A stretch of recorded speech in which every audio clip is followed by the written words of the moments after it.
در شهرک هولبوک نویای واسه روز 23 مای جلسه نوبتی شورای جمعیتی مشورتی وابسته به تامینات آب نوشابه دایر گردید.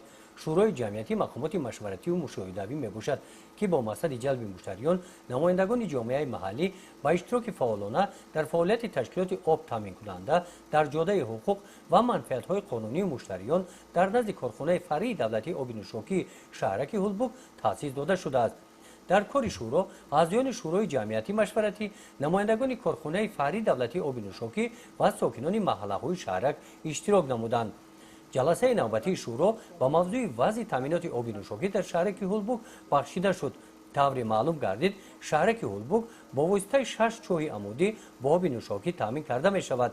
تشکیلات آب تامین کننده کارخانه فرعی دولتی آب نوشابه شهرک هولبوک از روی امکانیت‌های داشته‌اش در این سمت به اهالی خدمت می‌رساند. در جلسه رئیس محله به نام بابوجان غفوروف اعضای شورا سعادت ادینه و برآمد نموده قید نمود که در محله به نام بابوجان غفوروف ساکنان با آب نوشابه تامین می‌باشند. سطح و صفت خدمت رسانی از جانب کارمندان کارخانه فرعی دولتی آب نوشابه در شهرک هولبوک خوب به راه مانده شده است. ساکنان محله از چنین خدمت رسانی می‌ندار هستند. در قسمت سوال جواب ها معین گردید که در محله به نام زبیدالله عبداللویف در تامین اهالی با آب نوشابه نقطه های آب نوشابه بسنده نیستند و برای پیشگیری بیماری های سرایتی صفت آب نوشابه بهبودی را می‌خواهد.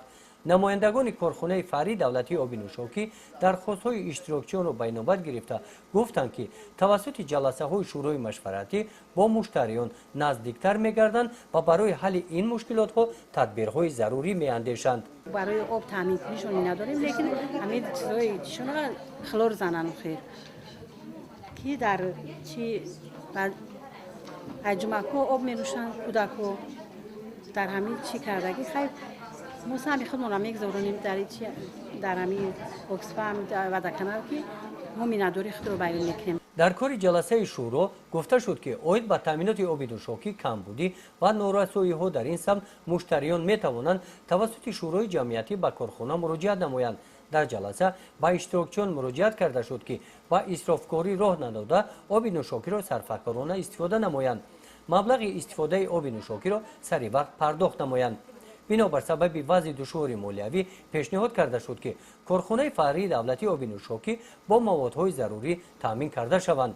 شورای جمعیتی طبق لایحه بهترگردانی حسابدهی جمعیتی در ساحه تامین آب نوشابه و بهداشت در تاجیکستان تشکیل گردیده از جانب تشکیلات اکسفام در تاجیکستان و اتفاق استعمال کنندگان تاجیکستان در دایره برنامه همکاری گلوبالی عاید به حسابدهی جمعیتی از جانب بانک جهانی اداره کرده می شود.